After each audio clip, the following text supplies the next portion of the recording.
This is Good Karma Wrestling. Welcome to another edition of GKW. I'm Gabe Neitzel from ESPN Milwaukee. With me, as always, from ESPN West Palm, Brian Rowitz. And make sure you get those ones up. Because with us from ESPN 1000 in Chicago, it is Jonathan Hood. Where we start tonight, though, is it's a sad story that I'm sure if you're a wrestling fan, you've been aware of for the last couple of days. But the tragic passing of Ring of Honor star Jay Briscoe, as he passed away in a car accident where apparently somebody driving in the opposite lane for unknown reasons at this point swerved into his lane, head-on collision.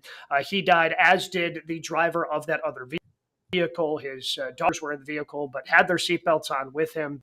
But wrestling world mourning the passing of Jay Briscoe, who just when we did our matches of the year as part of our year in review show and our award show, I think all three of us had different matches that the Briscoes had against FTR and the ROH pay-per-views that they had. They do have, it's also been circulating. It's on the bottom of the screen if you happen to be watching to this on social media. You can follow that link if you want to donate to the family as they deal with this. And so many different wrestlers reaching out and showing their love for the Pugh family and just kind of the dad that he was. I think that's one of my favorite clips that have been circulating of him that was going on during the pandemic, where he was doing a cheer routine because he wanted to help his daughter learn that. Just kind of a heartwarming moment and just kind of give you a look of the type of family man that he was. But when you guys take a look at it, how do you think you'll remember Jay Briscoe? Well, it's sad because he and his brother did not make it to a huge TV audience with North American fans. So Jay had the ability to be a raging heel or a Stone Cold Steve Austin like babyface, and we saw both in his career, right? So we'll always remember him as one of the best tag team wrestlers, but also as a single, as a two-time Ring of Honor heavyweight champion. People were behind him. And we have to tell the entire story of Jay Briscoe, with him being part of the AEW family, loosely being part of the ROH Tag Team Championships. I mean, even Warner Media did not allow a full tribute to Jay Briscoe because of mistakes that he's made on social media. It was 10 years ago, but it did happen. Some things that he said that were homophobic slurs. So that's something that's part of the history. But what I will look at and always look fondly at as just a guy that came across real and raw, right? I mean, the promos that you'd see was in the backyard in Sandy Fork, Delaware, where he's on the farm and he's with his brother and he's just letting loose. And that promo, just like anything else in wrestling, when you have a promo, bro, it's, as you well know, if it's real, people will start to believe and people will come out to see what's going on with your company and your match. So that's all I always remember, this how authentic the Briscoes were, and definitely with Jay Briscoe. And to your point about the memorial show, Warner obviously would not allow that last night. They did tape something after Dynamite that's going to air for free on YouTube and Honor Club. No word yet on when that actually will air, but they did film an hour tribute show last night. So it's not a Tony Khan thing. I know people like to jump on him and blame him for things, but I think this was out of his hands last night. He would have loved to make it a tribute show to do his part to show his love for Jay Briscoe, but it was more the network saying, nah, you can't really do that. But in terms of remembering him, and you see it a lot on social, it's just talking about how real and genuine he is. And I had the privilege of meeting them one time. It was at Supercard of Honor. It was at the Garden. I was covering it, and they had the media sessions. And, people can turn it on and you talk to them, and it's like, hey, they're meeting with the media. They're not going to be assholes in that situation. They were awesome. Literally later that day, I bump into Jay and Mark just walking back to the arena, like outside Madison Square Garden. And I sat there and chatted with those two for 10 minutes just talking Raiders football. And, just whether or not Derek Carr was the guy. This was years ago, but that's still a Raider debate. And I was like, wow, these guys are legit. These guys are real. And, what they come off as, and we hear the family stuff. And I've heard a lot of people say it's sad to see so many people you care for be so sad this week. So you see the wrestling community, and there's just so many wrestlers that even though they didn't get that big stage, they impacted a lot of dudes and girls that are on that big stage now. And seeing all them impacted this week has been pretty depressing. I feel like I came into the Briscoe game a little late. I didn't pay a ton of attention to ROH until the Young Bucks and Cody, and they kind of got more involved in that. And then they had the big show, the first All In, the show that sold out in Chicago, and I went there, and the Briscoes, they weren't even on the main card; they were on the pre-show. They wrestled SCU and the opening match, so of course that just kind of gives you an idea of how much of a banger that card was at All In Chicago a number of years ago. But when you start seeing people, like you said, Brian, that you makes sense that they would have had contact with, like Kevin Owens, like Sami Zayn, and some of the guys that have been in ROH over the years because they've been such a staple. They're 13-time tag champs. Mhm. He was a 2-time, as Jay Hood mentioned, 2-time singles champ, a world champion in ROH. And because they were there for so long and so many current day wrestlers went through Ring of Honor, they touched so many people and wrestled with so many people. And you're seeing the stories and just outpouring of support that, again, that's what makes it so sad of them never fully getting that full TV deal. Like that, Jay Briscoe may have gotten more run this week with his picture that they had, in memory before last night's AEW show. I know on NXT after, this all happened on Tuesday night, like Vic Joseph was, he was mentioned like on NXT's broadcast because these guys, this especially Jay, had such a far reach across the. And real quick on that, also with the NXT note, kudos to them for the quick change. They were about to do a funeral segment. Like New Day was going to come out there and do a funeral segment about Pretty Deadly and their title chances. They called that audible and said, well, we're not doing that. So shout out to them for being respectful. And like you said, Gabe, recognizing his impact on the entire wrestling world. Guys, I'd like to mention a Twitter follow. Big Boys Play WCW. That was WCW's theme back in the day. That was their slogan. It's Big Boys Play WCW from Chad Campbell. The reason why I bring this up is because I've never seen like this. He has the compilation of the top 25 matches of the Briscoes, and they're just clips, but you can go through the history of the Briscoes. Obviously, Final Battle, as we've talked about so much, their matchup against FTR. But I do recall, guys, in the early days of Ring of Honor, going to Chicago Ridge with 1,000 other fans and on an indie show and watching the Briscoes, and they've never had a bad match. I mean, it was always violent. It was always physical, but I used to watch them, paid good money to see them. But this is why this affects people like Kevin Owens and Sami Zayn. Owens and Zayn took on the Briscoes a lot in a battle. CM Punk wrestled them. Seth Rollins wrestled them. And I would see all of those stars, or guys that are going to be stars on the indie circuit taking on the Briscoes. And it's just, it's so sad because I think that when we saw the Briscoes, especially against FTR, we thought, okay, it's the best against the best. And the Briscoes got over. And with them being part of ROH, who knows what that would have led them. Maybe at some point they would have had their WWE run. I don't know. But you could just tell how special Jay Briscoe was because of what we just talked about. The WWE didn't have to do anything for Jay Briscoe. They didn't have to have a tribute to him. He never wrestled there. But it just shows you how special that tag team was. And again, these guys, they would just wrestle in different indies. They'd wrestle in Japan. They didn't get that big platform, but everyone knows how good they really were.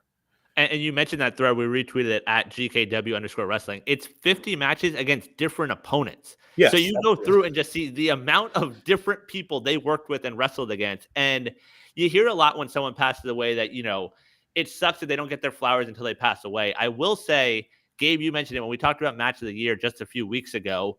We all mentioned Briscoe's FTR, just a different one. So I will say I'm happy about the fact that 2022, they were able to get their flowers in terms of that trilogy and talking about that match. And obviously the Ring of Honor diehards and people that follow indie wrestling knew who they were. But I do feel like they reached a different audience this year with those FTR matches. And I'm glad they got to experience that and sort of get their flowers in that regard. Yeah, even though they weren't allowed on AEW television, they were able to still build those matches and the anticipation because, again, tip of the cap to how good FTR is, but they were able to build that, the double dog collar match and the things that they did. So they did get a little bit more exposure. Again, it just becomes a little bit more sad because you wonder, had this not happened and if ROH continued to build its own brand, if eventually Warner would have, kind of softened and allowed them on AEW television at some point, which unfortunately now we we'll never know that for Jay. Maybe it still happens for Mark. Those two are just so special. Can I just tell you, after watching them on the Indies and then watching them in Ring of Honor, they didn't wrestle a TV match. I've never seen them like in a quote unquote TV match. Look at the camera, guys. You only have 4 minutes. 4 minutes. They're just getting in the ring warming up. There was no like 4-minute squash match. They didn't do that. No, they put on a show, but it came across as violent, ultra violent, bleeding, physical. And you knew what you were getting. If you were an opponent of theirs, and we see this retrospective from so many that wrestled them, like Seth Rollins, who was Tyler Black at the time, and CM Punk, and Samoa Joe, and Amazing Red, all these guys, you're in for a battle because that's what wrestling used to be, and they still are bringing that in 2022. And it's just, I feel for the Briscoes, Mark in particular, and their family for this devastating loss. It's a hole today in professional wrestling without Jay Briscoe, that's for sure. Yeah, I mean, they were fans, and I think we talk about a lot on this show. Like, you can tell when someone wants to be there. You can tell when they're putting their passion into it because they're wrestling fans. And KO's, post on Twitter, he said the first time he met them, they were going out there. Him and Sammy were working them. They had never met. And he said, "Hey, what do you want to do?" I'm like, "Well, let's just go effing kill it out there." Like, there was no ifs, ands, or buts about it. And KO's like, "All right, yeah, let's do that." And that's what they did. And just his impact and just seeing all that stuff.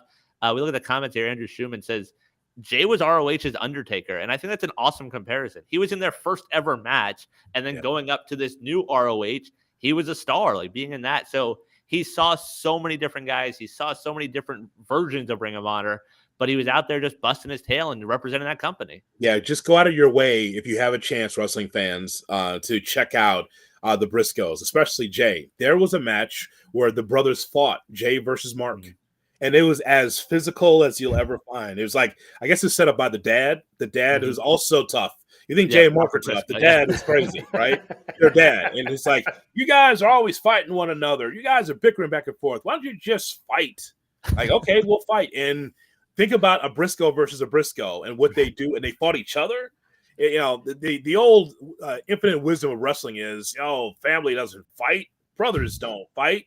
No, they fought each other. They beat the hell out of each other, and they're brothers. So there's so much to look at if you want to check out Jay and Mark Briscoe because they were one of a kind. That is for sure. Yeah, and I think there's a lot of places to find it. You mentioned YouTube. I saw Warrior Wrestling from your neck of the woods, Jay Hood. They posted all of their Briscoe matches for free on their page. So it's the internet. It's 2023. You can find stuff. Go out there and find it. Watch any matches. I've seen a lot of people say like, "Hey, which match should I watch?" Like, any of them, because they all were going to go out there and they're going to put it all out there. Just watch any Briscoe match this weekend. You start watching one, you're going to find yourself down the rabbit hole where you're watching, you're going to lose a lot of time, and it's going to be time well spent. That's for sure. If you start going down that rabbit hole, and I know everybody's going to be, and eagerly anticipating to see whenever that Jay Briscoe tribute show comes out from ROH. Again, it'll be on Honor Club. They did clarify it'll also be available for free on the YouTube page. Somebody can check that out as well. Let's go ahead and get into the.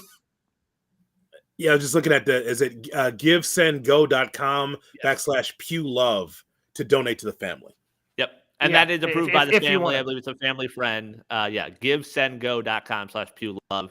All that money goes to the family. So let's go ahead and dive into the other top stories in the world of wrestling. Brian, we like to call it our 3 count. What do we have at number 1? As the WWE world turns, continuing to get news this week, coming out today that apparently last month, Vince McMahon reached a multi-million-dollar settlement with former referee Rita Chatterton. We've also heard from both Nick Khan and Tony Khan on podcasts. Tony Khan on the Maggie and Perloff show says, quote, "I am interested in the news that there is potentially a sales process, and certainly I think we've shown when there are acquisitions and transactions, we're capable of making the big purchase." So a year from now, guys, who's more likely to be running the WWE, Nick Khan or Tony Khan? Man, I have no idea. It's wild. Like it's so wild right now. So I don't think it's going to be Tony Khan. Like I just have a hard time believing that Vince, who year after year after he purchased WCW, refused to let anyone else. Oh, I crushed my competition. And then you have Nick going on the Bill Simmons podcast talking about how AEW is not even competition for them. Yet if you sell WWE to Tony Khan or Tony Khan's dad or whoever in that family. I just don't see Vince, who has to approve the sale, and by the way, can do it without stockholder approval now. That's more drama that came out of this entire thing. I just don't see him actually selling it. So I guess I lean towards Nick Khan, but at the same time, like there are other rumors of other jobs outside of professional wrestling that Nick Khan could be taking as well. So I guess I lean more towards Nick than Tony, just because I have such a hard time believing that Vince would actually sell to the Khan family. So, Gabe, are you hinting that Nick Khan could be the next Big Ten commissioner? I mean, that was the rumor that was potentially out there, and I could see it making sense for him. If I guess it depends upon how long it takes for this sales process to go through. But I mean, could I see a scenario in which Nick Khan sets up, has the sale, and then ends up going to the Big Ten this fall? Yeah, I definitely see that being a situation. I don't think that Vince McMahon wants to see what he did to WCW. I've got WCW in the palm of my hands. I now own my competition. Could you imagine Tony Khan doing that on a split screen with USA and Turner? So we go all the way back to history, right? And now it's Tony Khan said, I own my competition. It's so great. Like I don't. You don't think Tony would be humble in that situation? Oh, he makes a cup of coffee nervous. I don't think he can't keep his hands together that long. Is his dad showing up to Raw? There's a Khan on the contract, but it's not Tony Khan. The consortium. Woo! The consortium. They're the Khans. And there's Shad Khan twisting his mustache. The evil mustache. That's what he'd be doing. He's got a great mustache. He does. Yeah, that'd be fantastic. Guys, it's not going to be them. I'm sure they can pick who they want to own the company if there's going to be a sale. If there's going to be a sale, it won't be them. I'm sure that they've come to him and say, hey, the Khans have put together a nice package. He's not going to sell it to them. I'm not going to sell my competition, pal, to them. That wouldn't work. I would say it's going to be Nick Khan. And I think that Gabe is right. Let's see how soon this quote-unquote sale is going to happen. Let's take a look. If there is going to be a sale, it would not be surprising to see Nick Khan leave. Because that's a mess, as we well know. And we've got to touch on the Chatterton piece, too. It's something that we've been following on GKW. So Vince paid off Rita Chatterton, huh? He said he didn't want to deal with legal costs. He's not admitting guilt. That's what the lawyer said. They just didn't want to deal with legal costs. He's a scumbag. Yep. Simple. He's a scumbag. We've covered this story. She says that she was raped, sexually assaulted by Vince. And he says he don't want to deal with legal fees. He's got more money than God. I mean, here's Vince McMahon, the guy that fought against the steroid trial. He fought and won against the federal government. All this stuff. He used to fight these things. Now all of a sudden he's just paying people off for hush money. That's what he's doing. He's a scumbag and in charge of WWE again. So congratulations. I have a hard time believing. And it still comes back to this. Like, I still always have a hard time believing Vince would actually sell the company. Like, at the end, I still see this as potentially a power play to get himself back in power. However, with the point that you just made there, Jay Hood, like, why would he settle this? He has fought most things coming his way. He has handed out a couple of payouts.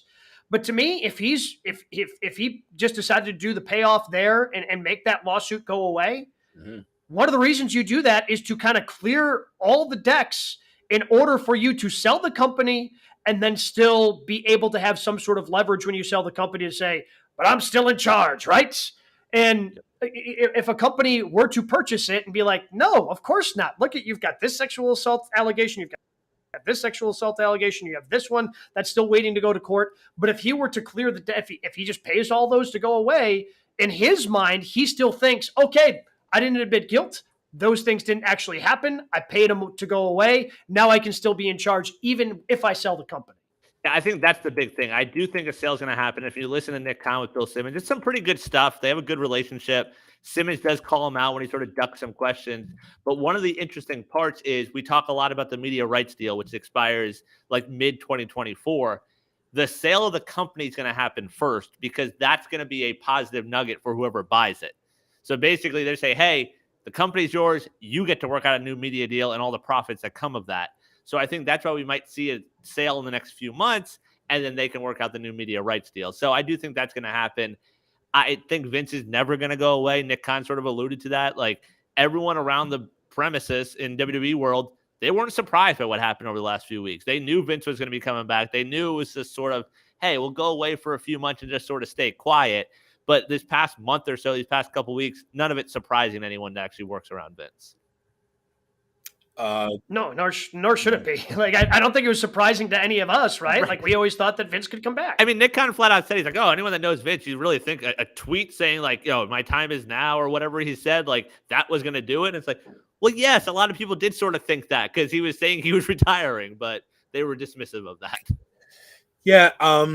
So I heard the clip from Nick Khan on Bill Simmons' podcast and what he said about Tony Khan. He thinks that Tony Khan is a nice kid, which is very dismissive for an actual man, saying that he's a nice kid. So he's just brushing him off and is very impressed by the dad, Shad Khan, because of his background owning the Jacksonville Jaguars, all this. And I think the key quote in there, tell me if I'm wrong, bro, it's something like, you could operate a wrestling company at a loss. That's easy to do.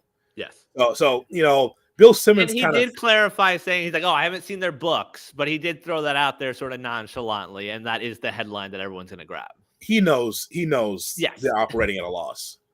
Absolutely they are. And the reason why is because, yes, they're on every Wednesday night, and they have these pay-per-views, but they don't have any house shows to supplement some of that income. They have a huge roster of dormant wrestlers.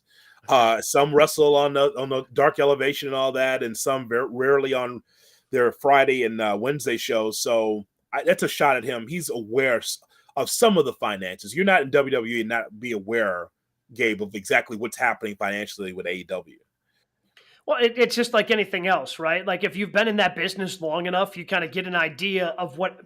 Like, he knows what operating costs are. He knows how much it costs to rent out arenas and how much you're paying wrestlers. And like, when you've been in the business for long enough, and Nick Khan, like, he's been in there he hasn't been alive there long enough that he understands what things cost, how much you're paying for whatever, how much money's coming in. Like, you can make a very educated guess on what's happening over at the other place, even if you haven't seen their books. Like, I don't think it's that tough. Whatever business you're in, like, you could probably look at a competitor and go, yeah, I think I could probably ballpark what's going on over there. Like, you have an idea, and that's what's going on with Nick Khan. Even if he qualifies it with, I haven't seen their books, like, you can make an educated guess, and you just did. And the other thing with that podcast, pretty adamant about Vince isn't running creative. It's Triple H and this and that, which I feel like anyone that says that, like, it's going to be dismissed, and, we can all sort of make our own, assumptions about how things are going to go in terms of Vince and creative. Vince is already making suggestions about creative. We've read this, right? All the way up to this show. We've already read that because that's all he knows. I said this last week, and it's true. That's all he knows is trying to be able to try to book big events and work on creative so people could come see his big events. He's never there in the chair, flying across the country trying to make TV deals. He's not doing that. He just wants to copter in afterwards. Someone else makes the deal, like Nick Khan or whoever's in the front office, and then he comes in late. That's what a boss does, and that's what Vince does. Well, which, by the way, when Nick Khan was originally hired, there were thoughts that, he's hired because he is going to be the one to lead any sort of sale of the company. Like, that was the initial thought process when Nick Khan was hired. What was that, 2-3 years ago at this point? Like, This is the guy that is going to eventually lead the charge of selling the company. Yeah, because, Vince is – that is all Vince knows, Like, Vince knows getting up at, 4:30 in the morning, getting a pump in, and then working on creative for his projects in WWE. Those are the two things that Vince knows how to do. You meant a workout, right? Is that you're talking about the workout? At 4:30 in the morning, the workout? Yeah. Oh, okay. That's what he's doing at 4:30 in the morning. What else he's doing at 4:30 in the morning? Well, you mentioned I didn't know what pump you were referring to. So I didn't know what you meant. So I just want to make sure we clarify here what he does here. What I was wondering. He won the steroid trial, man. Like, he's clearly not on the roids. Right. That's why he won. Raise his hand. I won the steroid trial. I win. No, Hogan lied for you on the stand. That's why you won the steroid trial. Yeah, I put this out on social, I think, a few days ago. I just want to ask you guys. So, as we talk about this, and I think it's fascinating because we're watching wrestling every week, and we're just trying to figure out like who's going to run this WWE company. Stephanie's out, Vince is back in. What happens with Triple H? Do you think the average fan cares who's in the front office? Do you think the average fan that goes to Raw, that family of four that goes to Raw and SmackDown, or those that travel to these big events, do they care that Vince is back? Do you think that affects the business? Because some say that that if fans know that Vince is back after all this controversy, they say that they're going to lose some fans, and I don't know the percentage of that. How much of an impact is that with him coming back? I don't honestly. When you start talking about the average fan, I don't think it's that high. Yep, I completely agree. Like I think remember when AEW started, they talked about like the lapsed fan, the fan that sort of tuned out, that wasn't really in wrestling anymore, and they're getting their 800 to 900,000 every week. I don't think it's that many that turn off WWE if Vince is back, but I think it's maybe a couple 100,000. But you mentioned that family of four. Like, if the Usos are still saying "we the ones" and Roman's saying "acknowledge me" and Braun's doing his choo-choo, like they're happy. They don't care who's doing it. Like they're happy with that. So I don't think they even notice the difference.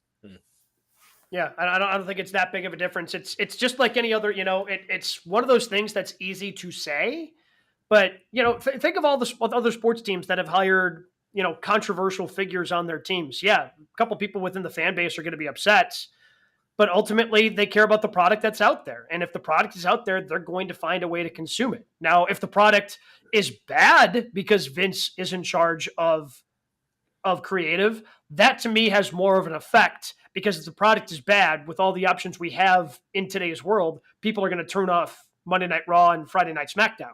Like that has more of an effect to me than anything else, is how good is the product. I think that the WWE is just like being a fan of a sports team, right? Yeah, 100%.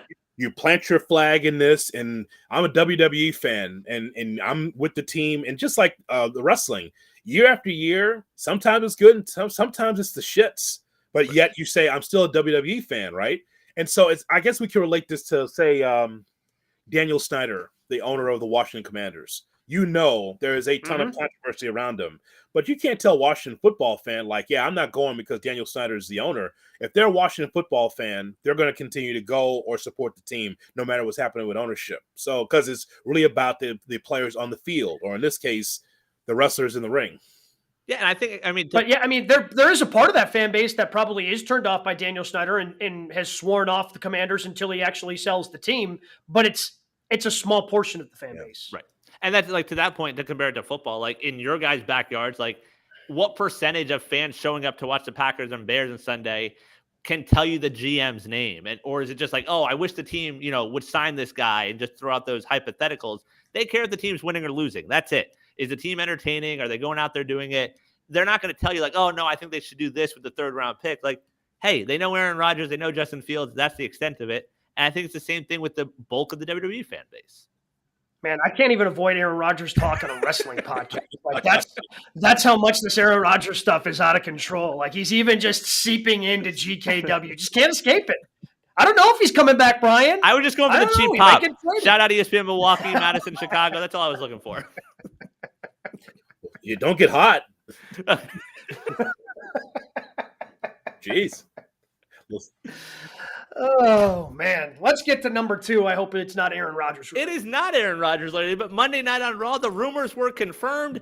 WWE announcing that Cody Rhodes will be making his return at the Royal Rumble next weekend. So let's play a little fill in the blank.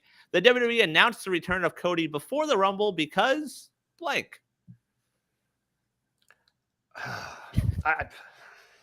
He's an attraction, pal. That's why. He's an attraction, pal. Period. This is the dumbest decision that Triple H has made as head of creative, right? Nope. Like, no, it's not. No, it's not. No, you want to know the answer? The dumbest thing he's done in creative, and it hasn't been many, is putting the North America Championship on Solo Sikoa only to take it off of him. He can blame that on Sean, though. That's him, but you had to sign off on it, though. Like that didn't make sense to me. Yeah, that's just, but this makes zero sense to me. Okay, so he's an attraction. How do you not let somebody who wrestled a match with a torn bleeping pec. We saw how purple it was. You have him go over. How the hell do you announce his big return via vignette? Like, how do you not? So you've been doing these vignettes. Fine. They build up to, how do you not let Cody come back and do an in-ring promo? We just saw on AEW how effective that in-ring promo for somebody coming back from an injury can be with Adam Cole. We just saw that 8 days ago, and how good that can be. And then the vignette, like we got kind of, the walking vignette, backstage promo, whatever, from Adam Cole last night. But like, how do you not let him get that pop? How do you not let him feel that ovation? Like, I think most WWE fans, or maybe just it's more the insiders like us, had already done the math. Like the second he got hurt, everyone went, oh, 8 months. Ooh, that kind of lines up with I wonder if he's going to be a surprise entrant in the Rumble. Like, I don't, the Rumble is known for having these big surprises, and they usually have multiple surprises throughout the course of the evening.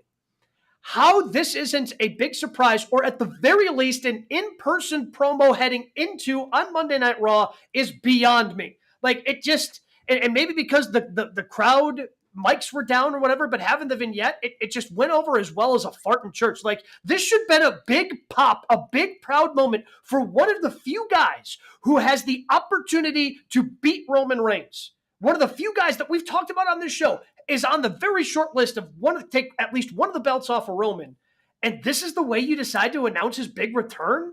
That's bullshit. I mean, I'll throw it out there. You mentioned him being an attraction, Jay Hood. Is there a chance they're worried he's not? Like, you announced it beforehand because you worry about that pop not being, that edge level pop when he does come out for the Rumble. You know what, you guys, this is why I'm on the show, to provide context, to provide history. Okay, so what I'm holding up for you right now is I don't know if you said Triple H when he got injured, right? Mm-hmm. When they played the YouTube "It's a Beautiful Day," and they had the video up there. It's a beautiful day, and it's Triple H in the hospital bed, had to go to Dr. James Andrews, right? They had a video to talk about his comeback and how difficult it was. He got injured in that tag team match, if you remember. Mm-hmm. He got injured, and then there it was, the YouTube, "It's a Beautiful Day." And they were like, oh, here's Triple H. There it was, Triple H. What a guy. He was making his comeback. Same thing with Cody Rhodes. They did that to build, to let you know that Triple H was coming back after that devastating injury that he had. It's the same thing as with Cody Rhodes. I have no problem with this. I got no problem with this. And the reason why is because you have to be able to say, okay, Cody Rhodes is making his return. And if he's going to make this, it's a story, he makes his comeback, who knows if he wins one of these championships? And the other thing too is, sure, but why not do it in person, Jay Hood? Listen. You have 3 hours of Raw to fill. Give the man 10 minutes. Well, that's an easy swerve promo. It's like, oh, like rehab's been so hard, but I'm going to be in the Rumble. Again, I don't have any problem with the vignettes because the vignettes have shown the tough road back, and that's great. But to then have the payoff be still a vignette is a terrible decision. I have no problem with this unless they have someone bigger that's coming back. And I don't know who that is. But it may not make sense on the surface. I like the idea that they've kept us up to date on how he's feeling, the whole thing, and now that he's going to return, people look forward to it. It's like the Jericho countdown clock. When will he be here? 30 days, 50 days, 15 days, 5 days. That's fine. But I'm wondering, is there a bigger surprise coming to the Rumble? That's the hope. It can only be one person. Sasha Banks? Is that what they're doing? Is that what they're doing? They're clearing the deck, so there's only one surprise entrant? Maybe. At number 30? But if that's the case, they're setting themselves up for failure. Like, if that's the case, if we're not getting the Cody surprise, and now we're all going to jump to the conclusion that it's going to be Dwayne, it's going to be The Rock, and then 30 hits, and it's Elias, like, you're setting yourself up for this. Like, why would you do that? I would love to see Elias. Don't make it Elias. Make it Ezekiel. Okay. I don't want Elias to get booed like that. His brother Ezekiel is the one who should. Oh man, if they do a three faces of Yeah. Philly thing with Zeke, that would be hilarious. Oh my God, the number 30 Elias. Holy cow! That's what. But the video package to me reminds me of that time with Triple H with that YouTube video of, hey, I've had this devastating injury. Here's all the behind the scenes stuff. I'm coming back. It's two guys that could take the title off of Roman now, based on what I've seen over the last month. It's that buildup of Cody Rhodes, and then like this super duper Kevin Owens, like we've never seen before. Oh my God! I mean, he's Austin now. He's going right through the bloodline. Like, how's this Kevin Owens? And they're trying to make the audience believe. But with Cody Rhodes, I have no problem with this unless he's going to be winning the championship, and they're building it up towards something. That's what I think. This makes me believe less in Cody. I'm with Rowitz. I think that you only do this because you were scared that he wasn't going to get the pop you thought that you thought he was going to get. How is Cody Rhodes not going to get a pop if he's like, hey, I'm back and I'm in the Rumble? Like, I just can't get past not doing this in person. Like in when you've got 5 hours of wrestling to cover each and every week, and we complain every week about how there's not enough good stuff on Monday Night Raw. Like, you can cherry pick good stuff, but it's ovation if he announced that in person. Right. Like, to do it all over a vignette is. I didn't think about it the way that Rowitz pushed it, but now that's all I can think about is that they don't actually believe in this guy. Well, I think that we're going to see The Undertaker at number 30 at the Rumble. So why? Like, but that's the thing. Like, I feel like they're getting more and more away from the surprises. Like, I used to love when they would announce, 8 dudes that are in the Rumble, and then you're counting like, well, they've done this one, they've done that one. Now they announce like 27, 28 of them, and then when you get those randoms, you're like, oh, that's it. Like, I don't get why they take away from it. And like, that's what this feels like. You're cutting the legs out. Even if we assume Cody was going to be in the Rumble, you don't need to tell us. We assumed he was going to be at Mania. They didn't tell us that beforehand, and that got a reaction. Like, I just don't get it. I think it's a build to a championship. I think that's why they're doing it. And that's what winning the Rumble does. Well, I think you might be right that maybe I think you plant the seed to say, hey, by the way, Cody Rhodes still with the company, and you just keep putting him out there just so people remember. Hey, Don't forget he's part of the he's still part of the company. I don't know. Here's what you know what I'm thinking. Like, I think it's going to be a bigger surprise, but we're getting fewer and fewer guys that you could say, oh my God, I can't believe that he's here. Right. Think about it. Like, Undertaker's retired. It's not Ric Flair. It's not anything like that, right? For the love of God, it better not be Ric Flair. If it's Ric, oh God, he said he's not it's gonna be Jeff Jarrett, isn't it? Oh, it's Jeff Jarrett. Oh God, he's gonna infiltrate even more of my television. God bless America. He's coming out with that stupid ass guitar. Oh God, Jeff Jarrett. Wait a minute, he can't do that. Well, I can't tell you can't do it. He was in 5 companies last year. So. I mean, like he was. You mentioned Flair. Flair comes in as 3 and does an hour and a half. I mean. With a tear in his eye. With a tear in my eye. Even on that just a lot of resting in the corner during that hour and a half. just Hennig and they're slumping down in his chair. Like, that's the most legit I've ever seen. Like, Heenan and Hennig happy for with a tear in my eye. Woo! An hour in the ring, sitting in the corner. Look, the comments also throwing in. Who we got? Ted says. Zawalski. I saw Santino sign with Impact, so sadly he's not in the mix for surprise at 30. That's accurate. And Entertained 445 goes with Tatanka, who will not be on Monday Raw, as his son is competing for a Florida State Championship in wrestling. I don't understand the need for Tatanka. When I read that, I was like, am I missing Tatanka? Have I thought about Tatanka since 94? I haven't. I have not. I mean, no. I mean, just another wrestler that should have got over that did not. And I'm just like, what's the need for Tatanka? Honest to God. I saw him wrestle Marty Jannetty at a rodeo once. Oh my God. Did Jannetty get this? Of course did Jannetty you did. Over, brother? Of course you did. In a rodeo. Did Jannetty get over, brother? No, brother? not really. Jeez.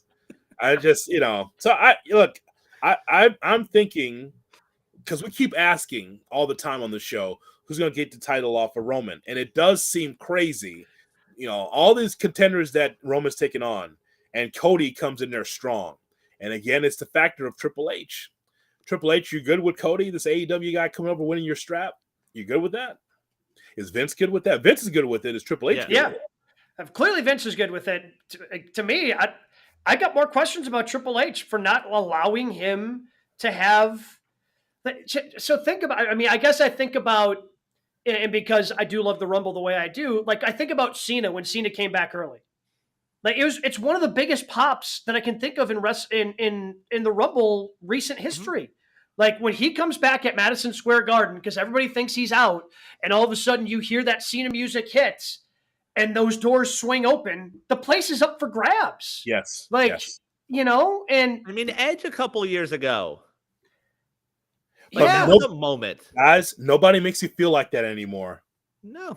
Nobody makes you feel like, and they are trying to push Owens to the moon for you to believe that he win the championship. And it looks as believable as McIntyre at Clash of the Castle, the way that they're pushing Owens. But we don't believe it because no one in all the crowds they go to, it never seems like the whole WWE universe, all the crowd believes in Owens, that Owens can finally do it. It's just too many guys for him to go through. That's the whole thing. To that point, if Owens wins the belt next week, like that's a moment. Sure. Yeah, but it's a big if. Well, he's not going to win, right? Like, and I keep seeing the rumors that they want to split it. They want to split it. They want to split it. Clearly, they haven't figured it out.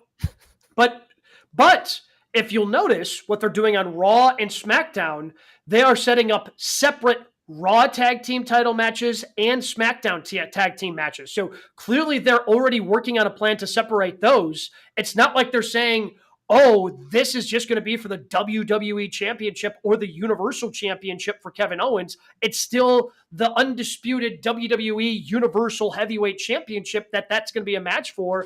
And KO's not taking both off at the Rumble. Like, no. I could maybe believe that KO maybe, with the help of Sammy, takes off one of those. But that ain't happening at the Rumble. They got to figure out how they're splitting those for WrestleMania, and it ain't going to be happening next Saturday. Yeah, what a great point that you make about the tag team championships, because the Judgment Day specifically said we want those red tag team championships. You didn't say all of it. We just want the red ones. Oh, and since you're pushing Judgment Day to the moon, now guess what? That's believable. Even though, like, they win the championships, it still feels like it's cobbled together. The Usos are a straight up tag team, right? That's a tag team. The Street Profits, real tag team. You're gonna cobble together the Judgment Day. Okay, they went through the gauntlet of tag teams they had there. Now I believe that they can take off those red tag team championships. I believe it. I appreciate them dumbing it down for the audience. Like, instead of calling them the Raw belts, said the red ones. We're going for the red ones. You want the red ones, right? Yes. Brian, you're hosting the show. You don't need to, from your burner account, put things in the comment section. Like, you don't need to do that. You can just vocalize your points. You don't have to. I didn't say anything. Shout out to Double J in the chat, James. Double J. Yeah. This type of idea would come from a Double J. Have Sami Zayn win the title. Give us what we really want, is what Double J says. Really good point from James. Really good point. Well, I mean, but again, how do you do that? So it's so funny because we watch SmackDown and Sami Zayn's this close to beating Kevin Owens, and here comes the bloodline. It is amazing television every week that we're getting closer and closer to Sami Zayn having to team with Kevin Owens and turn babyface. I just don't, but again, how does Sami get to Roman? That's even more and more weeks of TV to even get there. Well, they've got 3 months. But I mean, you talk about Sami and KO, like that was always the path we envisioned. It's Sami and KO beating the Usos for the tag titles. Does that feel like a letdown for those two? As much as those two, Sami and KO, have been built up the last month or so, it feels like a mid-card moment where it's like, all right, like they could have done so much more. God, Sammy's going to win the titles, isn't he? Like, it's going to be like the crowd's going to get behind it, just like they got behind Brian, and they're going to do something and pull a crazy magical. Trigger. Magical. So all the stuff that Roman's dealt with, Haluva kick gets it done. I mean, he'll probably have to do it like twice, but yes, 2 Haluva kicks. One Haluva kick, not enough. You need 2 of them. 2 Haluva kicks get the job done. People love Sami, man. Listen, even though Gabe, you and I have resisted it, we have. But Sami is if not number 1, definitely in top 3 of baby faces in that company. He is. Yes. Mm-hmm. But again, I can't deny it. Brock Lesnar, Sami Zayn. Yeah, like Drew McIntyre, Sami Zayn. Again, really? I mean, Go Are it you would- trying to Tuesday. book Brock and Roman again? Stop. No, I'm just telling you, like, I'm talking about how Roman was able to go through those opponents, but Sami Zayn gets it done. And I know it wasn't a year apart for Brian, but he got beaten, 8 seconds? And then, 2 years later, he's holding up both belts. Sammy got a bowling ball to the balls last year from Jackass, all right? Like, that's what this guy did at WrestleMania last year. And if he goes from that, that's like the biggest WrestleMania turnaround in history, isn't it? To go from taking the pin from Johnny Knoxville to beating the Tribal Chief. Like, if that's what they go with, it would be... That's the biggest turnaround in Mania history. Yeah. Well, that's the reward. Like, hey, pal, you got to put him over. Okay, cool. But we'll take care of you on the other end. They're doing more for Sammy than they did for Jericho, losing to Fandango. Fandango. Yeah. Hey, pal. I mean, Jericho's like, you want me to lose to him? Seriously? Yeah, we're going to push him, pal. It's going to be great. And Jericho really never got the rub that he really wanted after that. Oh, God. There is no other podcast that pushes Fandango in the memory of that character like GKW. I promise you that. Nobody keeps that memory alive of that character than GKW. We bring it up more than anybody else. Yeah. I guarantee. We might need to chat with Dirty Dango now, I believe is his name. We might need to chat with him one week. Curtis? He'll be glad to. I got his number here. Let me call him. Oh, okay, good. Of course you do. Of course you do. What do we got? He's under Dango, by the way. Dango. Okay. Okay, well, you can't get in trouble for that. What do we got next, Brian? In the AEW world, Darby Allin last night, another TNT Open challenge, knocking off Kushida in the main event. So let's do some fantasy booking. Who should take the TNT title from Darby Allin? I guess I'm still on Wardlow. I'm still stuck up. I don't know. I'm still hung up on the fact haircut that you cut his hair. The undisputed king of television cut his hair. You're building that angle, and then you decide to undercut yourself by taking away the thing. Like, Wardlow doesn't give a rip about the ROH TV title. He wants that TNT title back. Like, that's what he wants. And you're building towards that, and then you undercut it so you could do an open challenge, which you were already kind of doing with your All-Atlantic title and Orange Cassidy. So now we have two open titles, and so we open and close the show. I don't understand what they're doing with the TNT title. It finally seemed like it had a direction, and now it's just kind of being defended all willy-nilly. And the matches have been fun. Like, Darby flying around doing stuff. They've had good opponents for him. The story, again, the matches are great with AEW all the time. Once we get to the action in the ring, it's fantastic. It's trying to make sense of why we're seeing the action in the ring. Kushida, huh? What? What the hell of a match? He just came out of nowhere, though. That's why God made Rampage. Yeah, come on. Fresno's like, oh God. It's not saying the match is bad. I just think the placement was odd for that to be the main event. That's a good opener, or that's a main event of Rampage. It just so I always think when you have these matches, where do you go next week? I think we all three of us do that, right? It's like we watch a match and it's like doesn't matter who. I mean, it matters who wins and loses. Apparently, in that company, I always just wonder what happens. Is Kushida there? Like, he had a good match. Hey, what happened to Kushida? Where's he go? Right. Where'd he go? Like, it's. Yeah, that's my only concern with that. So to me, a guy that they just keep pushing out there is Ethan Page.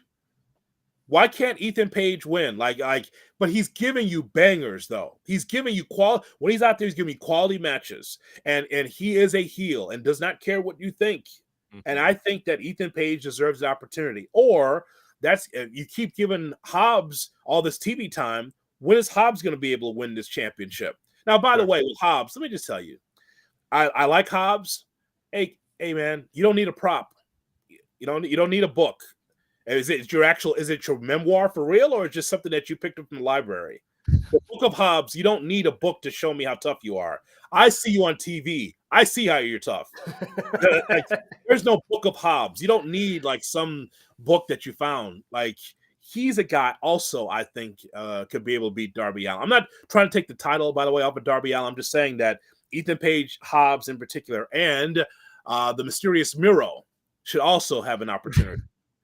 Like Miro came to my mind. Miro ended the first reign for Darby, but he's one that also we never see on TV, so you don't know if you can build that up. I do think the one benefit of these open challenges is I feel like it's going to build up to when he eventually loses, which at this point I assume won't be on a pay-per-view, but it'll be on a free random Wednesday night. It's going to be a moment. So if we're just going heels, though? I think so.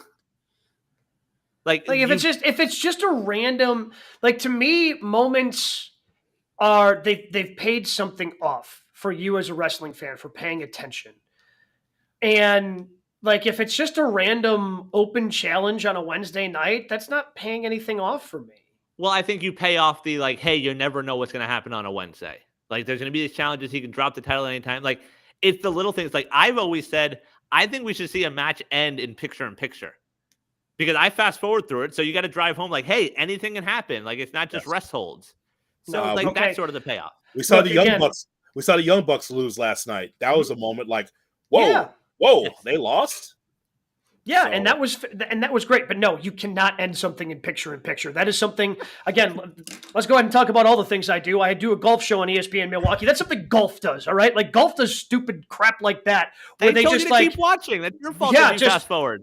Let's go to picture-in-picture as Rory McIlroy's about to win this tournament. He's walking down the 18th. If he gets up and down for birdie, and like they don't set it up. It's like if you're in the middle of a 2-minute warning, Joe Burrow's driving down. He's at the 50-yard line. We don't need to pay attention to this. Let's wait until he gets to no. The picture-in-picture stuff. What are we doing, Brian? Come on. Hey, it's your fault if you don't listen. Excalibur says stay tuned. You don't want to miss the action. Like, you got to stay tuned. But other names besides Miro, what about Swerve? Like, they seem to sort of be pushing him, but like I feel like that could do him good. And another one, it wouldn't be a heel, but Takesha, like an entertaining promo last night, a great match last week. Like, maybe this is just sort of his bump of like, all right, you got a strap. Let's see what you can do with it now. Bro, it's just between you and I.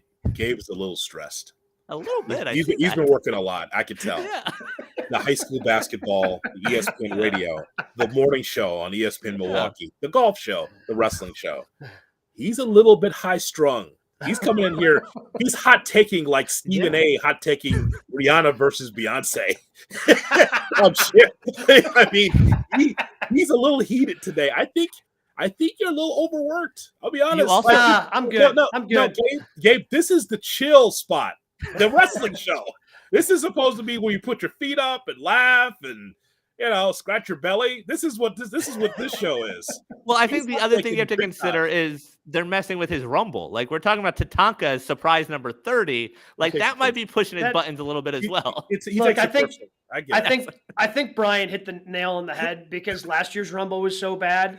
So bad. And I was actually like having hope of having some fun and this was going to be good. Now Vince came back. They've already ruined the Cody surprise. Who knows who ends up going in? Like, yeah, I'm a little stressed about the Rumble and coming up in 9 days. Yeah, it's a little stressful. I'm a little worried it's not going to be good. I understand. I just want you to know that this is the fun spot and you're a little I know that this is more than WrestleMania, more than Revolution. This is I know this is big for you, pal. It's bigger than Wrestle Kingdom for you, the Royal Rumble. I understand that, but just understand with Vince over the shoulder of Triple H, it might not be exactly what you want. I mean, it's the Fandango payoff. He never got that payoff. Here it is, Fandango 2023 Rumble winner. This could be Mil Mascaras coming out. I mean, I'm just telling you, it's like I don't know what they're doing. I'm just telling you, just be careful. It just dawned on me who's going to win the TNT title from Darby. It's going to be Double J. Yeah, it is. No, God, don't do that. Don't do that. Even though he's got heat, brother, he's got heat. He comes down those dark stairs in Fresno with that big. And by the way, how WWE was that first segment? Very sports entertaining. Yes. Like what? I said, what show did I turn on? Right? Just all this nonsense and just stuff around the ring. I'm like, did I turn on Raw? What is this? Like, boy, I tell you what, they took care of the sports entertainment audience with that first segment. I didn't expect any of that. Very odd. Got best friends down there drinking beers and what seems more realistic, Miro, who we haven't seen in television God knows how long, or Jeff Jarrett, who unfortunately we celebrated too early last week on GKW, or I celebrated prematurely. I'll blame myself for this one, celebrating too prematurely because all it took was 24 hours later, he's on Rampage. Last night he's back, opening up the show, getting a prime spot on television. That's on me. I celebrated prematurely that I wasn't going to see Jeff Jarrett on my television, and Tony Khan decided to rub my face in it. All right, That's on me. I apologize to everybody for having to deal with that. And now you're going to see him as a singles champion in AEW. That's not happening. Stop it. There's no one on TV more than him in that company, I feel like, at this point. No. He's on more than MJF. They're going to give it to Satnam Singh first before they give it to Church. In his big Pepto-Bismol suit he was wearing yesterday. Now, a lot going on there. Jeez, what a circus that is. I wanted to get it off my television. Like, okay, let's move on to the next thing. That was just a whole bunch. I mean, how do you keep the pencil, by the way, behind your ear that long without it falling out, right? I mean, it is impressive. The other thing I didn't understand. So if they interfered with the match, then he would have been fired. Mm-hmm. But after the match is over, like you're no longer interfering with the match. And yet he was still trying to make sure that nobody hit Orange Cassidy because he thought he was going to get fired. Like the match is over. Like we don't have to keep up. Like this is the time you as the heels now put the boots to him because the match is over. You can't get fired. Like the logic just doesn't even make sense.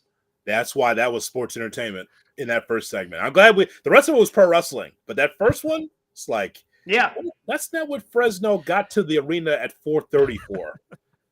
4:30 Pacific. And again, I'm on record of really enjoying this Orange Cassidy run that he's been on as the All Atlantic champion. But last night could have been better. Like we've seen those two in the ring, and they even showed some clips before the match of these two going head to head. You know, I don't know what it was, 4 or 5 months ago, whenever it was. But these two we know can put on a good. You didn't need the rest of it. Crazy. I don't know how we got into that, but I'm glad we had a conversation. I brought up Jeff Jarrett. He's my favorite. Oh, that's right. That's right. It all started with Jeff Jarrett, and it just went downhill from that first match on Dynamite in front of. Do you have an attendance, by the way, for Fresno? It was very dark in there. Do you have an attendance? Pretty loud, though. Yeah, well, it's AEW fans. Listen. You know, we always have to put this into context. It's Wednesday night, okay, and so the idea that you get someone out of their home on Wednesday night, it works well in the NBA for the most part. But the idea that you're going to get up, it's Wednesday night, school night, work night. Yeah, let's have some fun. Usually, Friday night, Monday night, but Wednesday is still tough to be able to draw any crowd live. It's pretty impressive, and I know a boisterous crowd. Mm-hmm. What do we got in the news notes, Brian?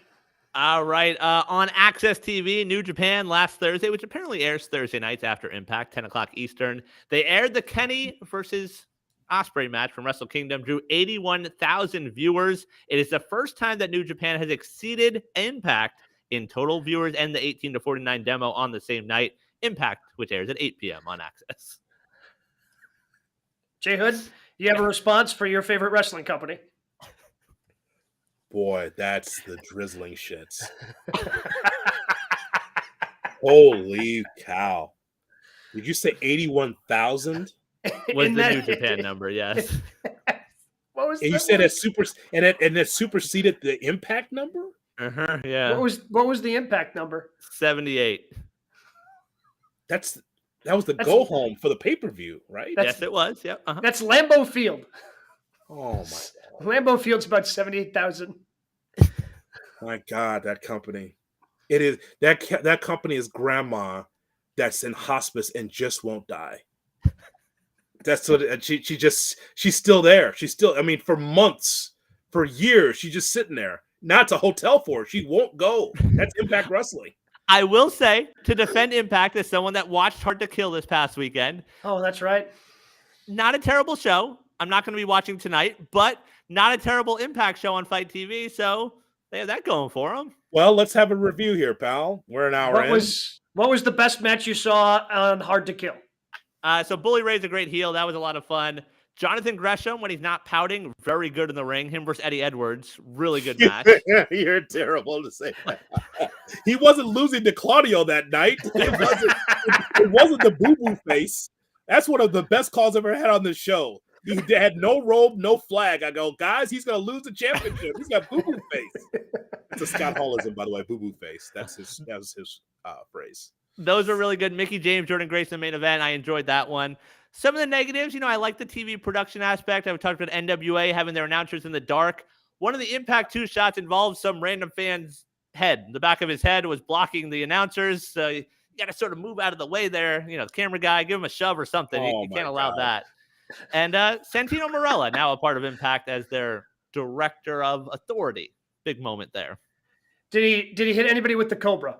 He did not, but he played up all the stereotypes and, messed up words and same character, same name. Not sure how he owns that one. How was the match structure for this? Mickie James is in the main event against Jordan Grace. How was that? What's that on the Broad scale? 1 to 5. I thought it was a good match. It was solid. Like those two can go. Atmosphere wise, like it felt like a COVID show. I know it was a sellout, and they were very happy about said sellout, but not exactly blowing the roof off a center stage in Atlanta. Oh man, Yeah. that's not good. You said like the COVID would be like nobody there, no one saying anything. Oh, I said what I said. Holy cow! He stands by it.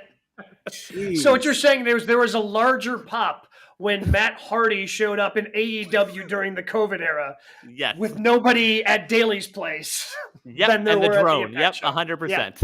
Okay, all right. or Jeff Hardy drunk against Sting, who could not compete.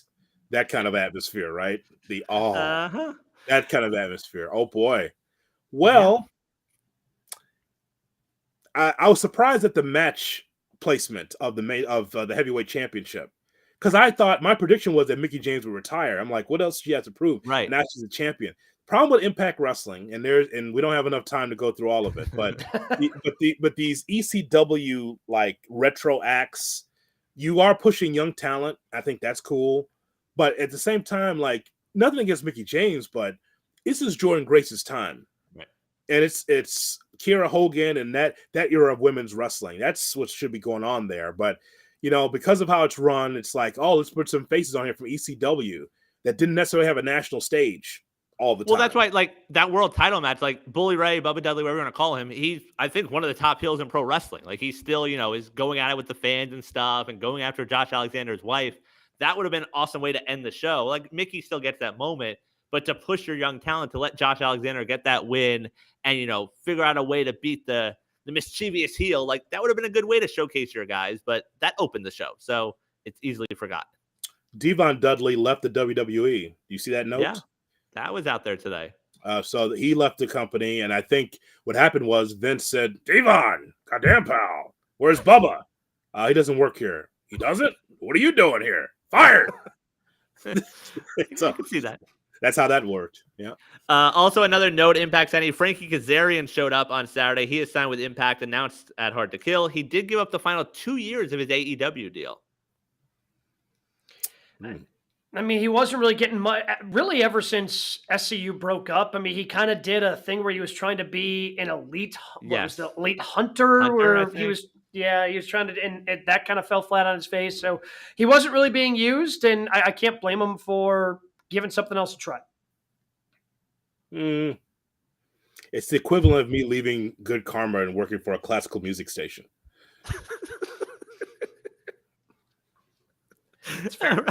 It's very fair. He's not wrong. Hey, man. Hey. Where's the lie? Lie.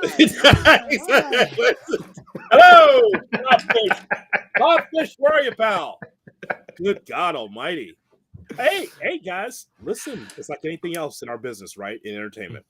If the check's clear, go for it. I mean, if you feel like, hey, light schedule, I got to be here twice a month, a slew of TV tapings, they don't go on the road.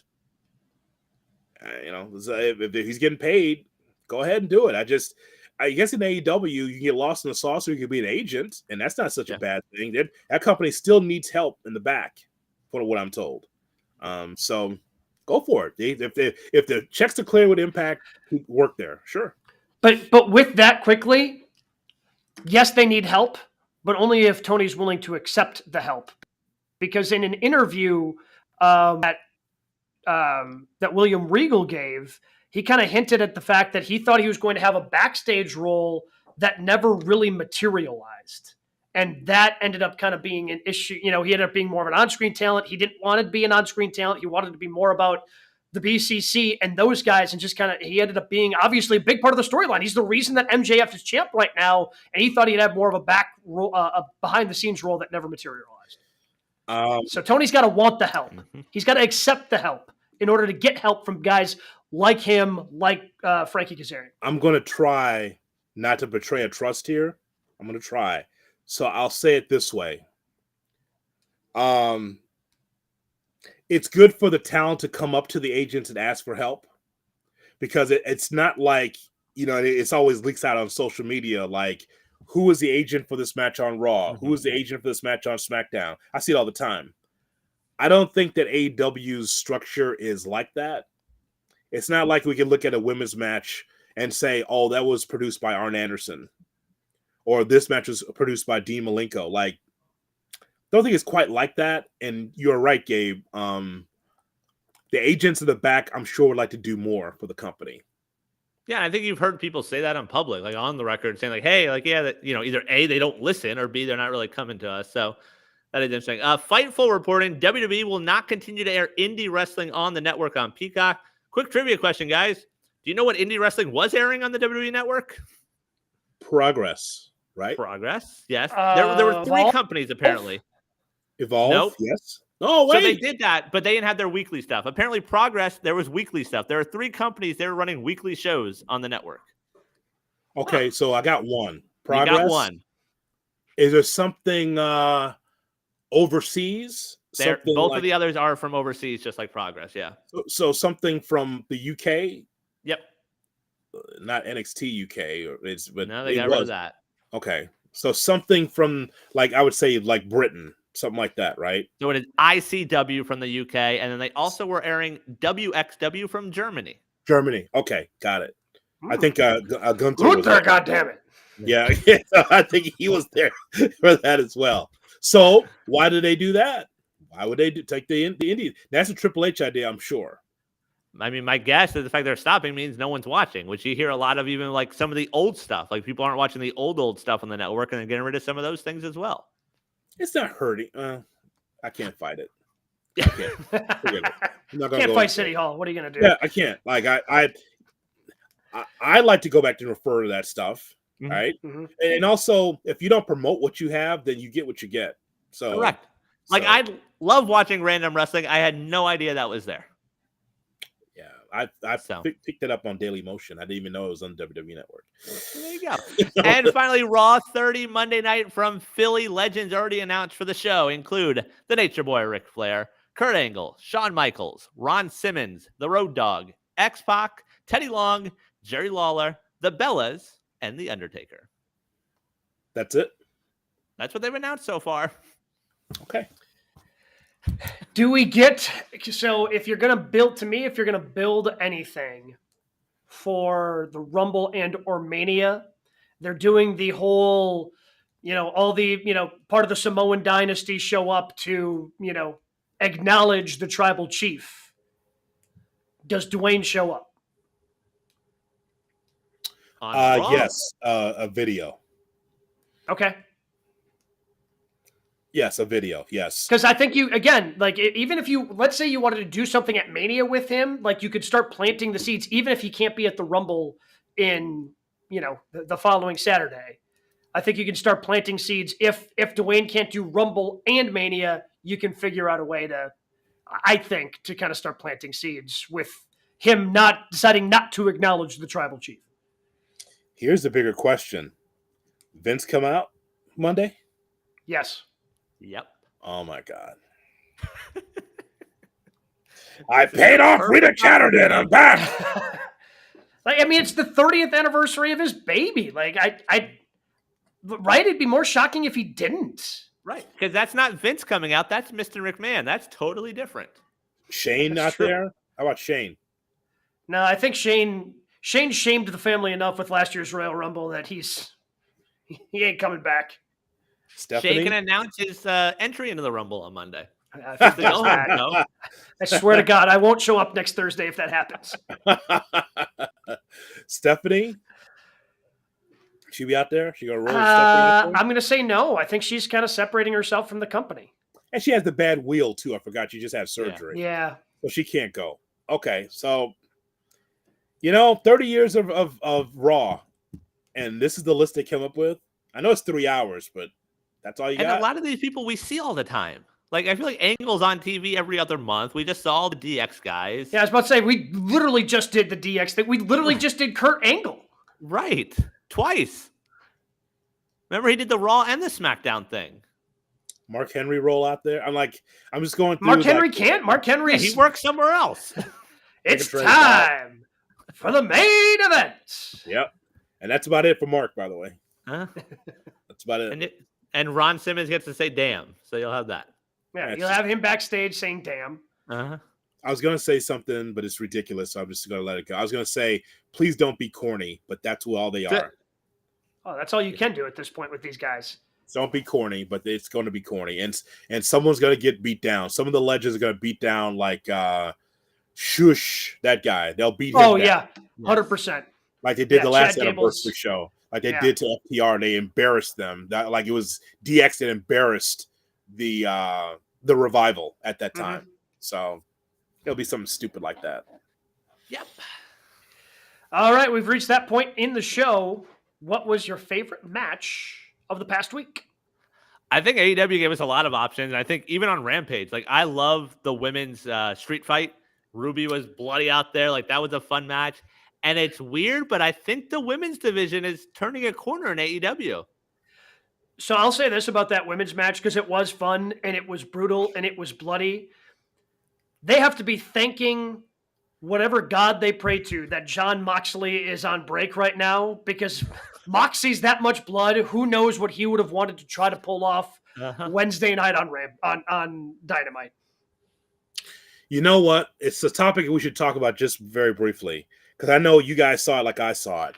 There's a lot of people outraged about the blood for Ruby Soho. Mm-hmm. Outraged by it, saying that she bled too much. Specifically, Okay. one of the old white men we just mentioned that'll be pairing Monday night in the Nature Boy. Oh, Nature Boy. Oh, was he pissed about it too? Yep. He I said saw- women shouldn't bleed like that. I saw a lot of outrage. And I will just tell you, like, okay, I didn't have a problem with it. You know what I had a problem with? I had a problem with Nightingale with that power bomb. Yes. That Yeah. was bad. Don't do Dusty Rhodes used to tell his wrestlers all the time when he was booking, don't do shit that you don't know how to do. Don't do it. If you're not going to hit that power bomb perfectly, because you could have hurt her, right? Yes. That was a That could have been really bad. you can't miss that. First of all, they want to be the Dudleys, so because that's what Yeah, like that's what they had. They had the Dudley pants on. They did the Willow get the table. That you can't. Willow cannot do that spot unless you're going to hit it properly. And by the way, I didn't need that spot to enjoy the match. Mhm. You didn't have to do that. I was disappointed in that spot. But here's the thing that we learned about their opponents. Man, when they come out, there's chaos, right? Anna Jay. That when Anna Jay comes out there with Sammy Guevara's wife, there's always chaos. Ty Mello. There's always chaos, which I like, by the way, because something weird's going to happen. Did you need thumbtacks? Probably not. Probably not. But I like the idea that when they're out there, there's some violence. Because that's different from the women's division. Mm-hmm. And I'm okay with different. It's different because they're so beautiful. You don't expect them to turn and go crazy. Those two. And again, that's what made that stand out, right? I have a hard time criticizing the blood. I'm with you about that power bomb. Like I was uncomfortable. Like, and then they replayed it. Like they went back and showed it again. Like, why did you do that? You didn't need to do that. Like, please don't do that again. I don't need to see it. You missed the table and hit the floor, and that's. Yep. If I'm in the back, I'm like, you don't get the chance. You're a bigger woman. You could have hurt her. Yeah, That's a bad spot right there. And I think it was Taz called it out when it happened. Like, oh, she missed the table, so it ended up being on the floor. So like they clearly saw it. But if we're gonna sit here and I enjoy Jon Moxley, I make no qualms about that, and he bleeds every other week. I can't be critical when the women do it. Like I just want, I did not have a problem with that because we've seen a lot of those types of crimson masks from a lot of other than Mox. We've seen a lot of guys do it in AEW. Yeah, and I think they deserve credit just for this was a women's angle that did not involve Britt. We saw the Saraya heel turn last night. Ruby and Willow as a tag team, I think, is a lot of fun. Like, it feels like the women's division is taking a step forward, and I give them credit for that. But like the match I enjoyed more, Bryan versus Bandito last night. Like, I want more Bandito on my TV. Like, I know we've mentioned him a lot. We rip him a lot in terms of Jeff Jarrett.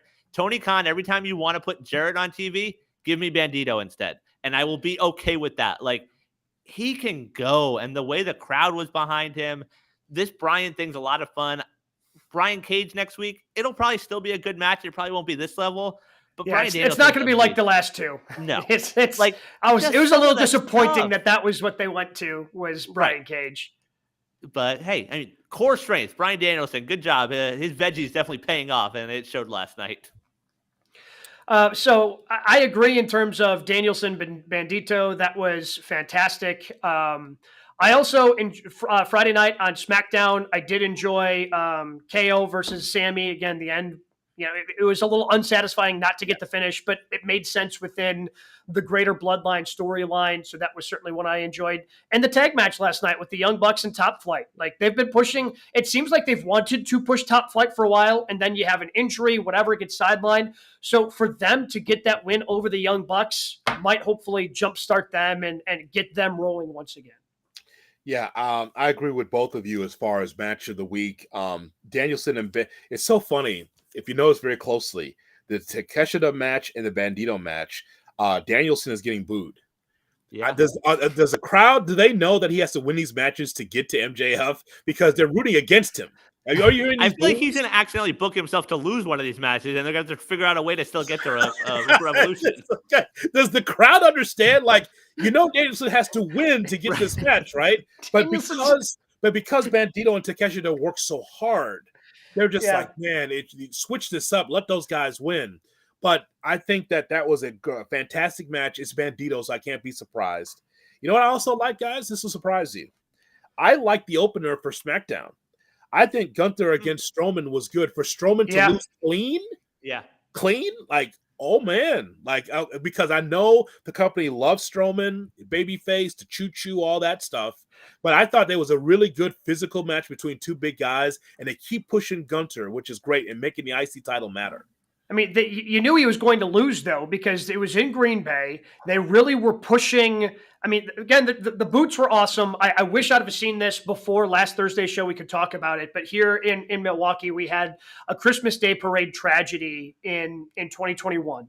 Yeah. And Jackson Sparks was a young kid who died in that tragedy, and he loved professional wrestling.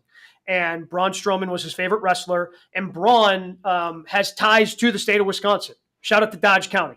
Hustonsport, Wisconsin is where he's got some property. His parents and his grandparents had some land around Hartford. And this is all a little bit of an hour north of Milwaukee. So because he had so many ties to the state of Wisconsin, he grew up like a Packers fan and a Brewers fan. Like, his name Braun comes from Ryan Braun, the former Milwaukee Brewer. Like, that's where that idea came from. But then because it's WWE and you can never win in your hometown, like, they were building this up like this was Braun Strowman's hometown. So clearly he wasn't going to win the match. I liked it. It was physical. It was good. It was fun. Yeah, I really like that match. So, but to put the bow on, so that's what the boots. He had special Packer boots that he worked on with the Green Bay Packers that then were auctioned off to benefit victims of that tragedy that happened in Waukesha, just outside of Milwaukee. Yeah. So those are we covered them. Those are the best matches that we saw for sure. And next week we're gonna have plenty of things to talk about. We're gonna have the Royal Rumble to preview. Hopefully stupid stuff doesn't happen on Raw 30, and I continue to get excited about this, but the excitement keeps on getting wrung out of me for the Royal Rumble, even though it's my favorite thing of all time. Hopefully we have some fun stuff on SmackDown, but you guys may have to carry me. I may be just like, I may go full Harry Doyle next week. Who knows, guys? Like, if I show up with the Jack Daniels, like, you guys may have to carry me. Yeah. Christ, I can't find it. The hell with it. Exactly. But again, I'm sure we'll have more Vince McMahon news. AEW continues to roll on. So we'll have plenty of things to